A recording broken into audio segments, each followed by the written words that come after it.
Ռուսաստանը և Ուկրաինան փոխանակվել են զոհված զինծառայողների մարմիններով։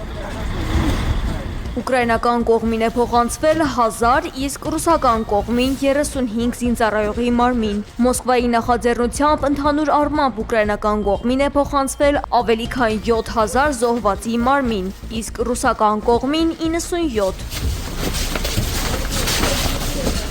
Կիևը պահանջում է ամբողջությամբ դադարեցնել կրակը և նախագահների առանձին հանդիպում։ Ուկրաինայի նախագահ Վլադիմիր Զելենսկին հայտնել է երկրի վրա իրականացված խոշոր օդային հարձակման մասին։